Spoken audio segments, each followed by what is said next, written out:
요즘에 암호화폐 시장이 낙폭이 강해지다 보니까 무서운 이야기가 계속 나오고 있죠. 양자 컴퓨터가 코인을 전부 다 부순다더라. 큰 회사가 비트코인 싹 다 팔았다더라. 뭐 이런 얘기들입니다.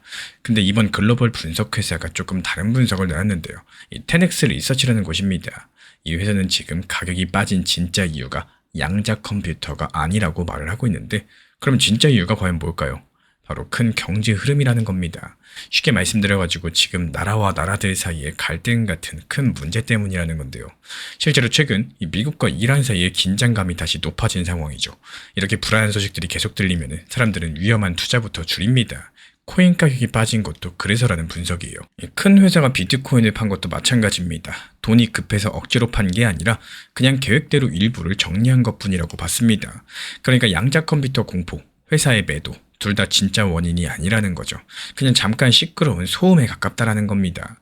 근데 이 회사가 한 말 중에 제가 가장 눈여겨본 부분이 따로 있는데요.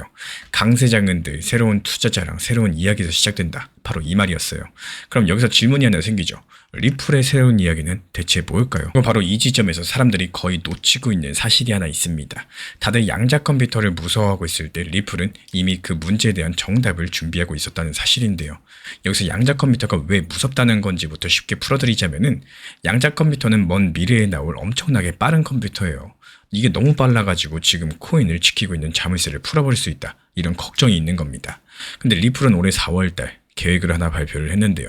XRP를 그 양자 컴퓨터 공격에도 견디게 만들겠다는 계획이었었고, 목표 시점은 2028년입니다.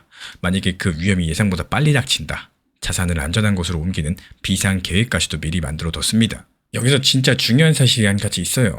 이런 일정들이 그 유명한 구글이 세운 계획보다도 1년이나 빠릅니다.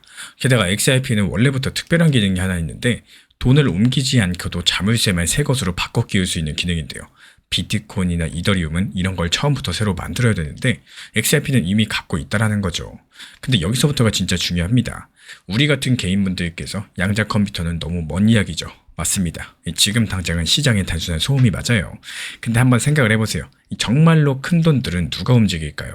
은행이나 큰 금융기관들이 움직이겠죠.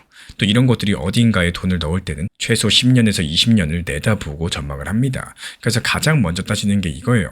이게 과연 미래에도 안전할 수 있을까? 그 자물쇠가 그때도 멀쩡할까? 근데 XRP는 그 질문에 이미 네, 준비됐습니다, 이렇게 답을 해준 셈이겠습니다. 이게 진짜 소름 돋는 지점입니다. 다들 소음이라면서 흘려보낸 그 양자 이야기들, 사실은 가장 큰 돈을 가진 사람들한테 XRP를 매력적으로 보이게 만드는 무기가 되고 있다는 거고, 우리가 차트만 들여다보는 동안에 진짜 이야기들은 기관들 쪽에서 조용히 쓰이고 있던 겁니다. 그리고 이런 변화들 숫자로도 나타나고 있습니다. 이 진짜 자산, 그러니까 부동산이나 채권 같은 것들 XRP 블록체인 위에 올리는 규모가 한 분기 만에 124% 늘었는데요. 원화로 따지면 약 3조 원 규모예요. 가격이 잘 변하지 않게 만든 코인 분야에서도 RLUSD라는 코인이 네트워크 안에서 가장 큰 자리를 차지했습니다. 이 블록체인 위에서 일어나는 거래 건수들 한 분기 만에 35% 넘게 늘어났고요. 그러니까 XRP를 둘러싼 이야기 자체가 바뀌고 있다라는 거.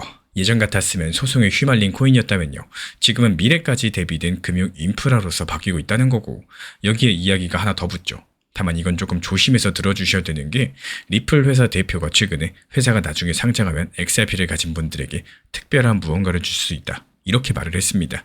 구체적으로 뭘 준다? 이런 약속은 아직까지는 없지만요, 결국에 이건 확정된 호재가 아니라 기대감이 살아있는 이야기 정도로만 보시는 게 맞겠습니다. 그럼 여기서 이제 진짜 궁금하신 걸 한번 짚어볼게요. 아니, 그래서 앞으로의 가격은 과연 어떻게 되느냐? 솔직한 말로 단기적으로는 아직까지 조심스러운 게 사실입니다.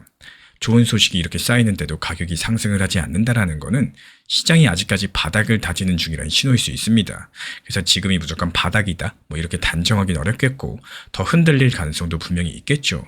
만약에 지금이 정말 바닥을 다지는 구간이고, 또 동시에 미국과 이란 같은 큰 갈등이 조금 가라앉는다면요, 그때부터는 방금 말씀드린 XRP의 그 새로운 이야기들이 힘을 받을 수 있다는 사실, 그리고 제가 이렇게 보고 있는 이유는 분명합니다. 앞에서 봤던 그 숫자들이 그 새로운 이야기가 말뿐이 아니라 실제로 만들어지고 있다는 걸 보여주기 때문인데요. 그래서 우리가 지켜보셔야 될 건 딱 세 가지입니다. 큰 경제 흐름, 미국의 코인 관련 법안, 그리고 기관들의 돈이 실제로 들어오는지 여부를 보셔야 되겠죠. 결국에 지금 가격이 빠진 진짜 이유는요, 양자 컴퓨터가 아니라 큰 경제 흐름입니다. 리플은 그 양자 문제를 누구보다 먼저 대비하면서 기관들이 좋아할 만한 새로운 이야기를 만들고 있는 상황이고, 단기 흐름은 아직까지 바닥을 다지는 중이라 단정할 수 없겠지만요. 이 큰 경제 흐름들이 안정돼준다. 그럼 이야기가 다음 상승의 연료가 될 수 있다는 사실입니다. 그럼 마지막으로 이런 질문이 남죠. 이 큰 경제 흐름, 특히 미국과 이란의 갈등은 앞으로 어떻게 흘러갈 수 있을까요? 그리고 그게 우리 코인 시장에는 정확히 어떤 영향을 주게 될까요? 다음 영상에서 바로 그 이야기들 풀어드려 보도록 하겠습니다. 이 알트 타점에 대해서 찾으실 때는 시장이 안 좋은 상황에서는 무리한 타점보다는요, 오히려 현실적인 타점에서 익절하는 것들을 목표로 잡으시는 게 좋습니다. 내가 매도하고 나서 더 상승한다? 그렇더라도 그냥 박수 쳐준다는 생각으로서 먼저 익절하시는 게 1순위지, 이게 만약에 팔고 나서 더 상승할까봐 걱정하시다 보면요, 결국에 익절 타이밍도 놓치고 못 팔고 후회하는 이런 경우들이 반복될 수밖에 없습니다. 특히나 지금 같은 시장에서는 이 목표 타점에 대해서 욕심을 내시는 게 아니라요, 적당한 단기 고점 목표가에 걸어 놓으시고 내 것을 만드는 것들이 핵심 중의 핵심이다, 이렇게 말씀을 드리고 싶어요. 물론 투자에 있어서 정답은 없겠죠. 하지만 너무 큰 욕심보다는 이렇게 현실적인 매도할 수 있는 목표가에 걸어두시고 먼저 내 것으로 만들고 수익을 계속해서 연습, 습관화를 하시다 보시면은 이 시장의 대응에 있어가지고 매도의 중요성과 또 작더라도 이 수익 실현에 재미가 생기실 거다라고 생각을 합니다. 내가 못 팔고 후회하는 것보다는 차라리 팔고 나서 후회하는 게 훨씬 더 좋다, 이런 말씀을 드려요. 지난 폭락장에서 XRP 1830원 그리고 1900원서 이렇게 두 차례 분할 매수 들어갔던 물량들, 이번에 2200원 단기 매도하면서 깔끔하게 나왔죠. 추가적인 매수 매도 타점 속보로서 받아보고 싶으신 분들께서는 현재 보이는 번호로 연락 주시거나 댓글창 링크 통해서 신청 주시면 확인되는 대로 입장 드리겠습니다.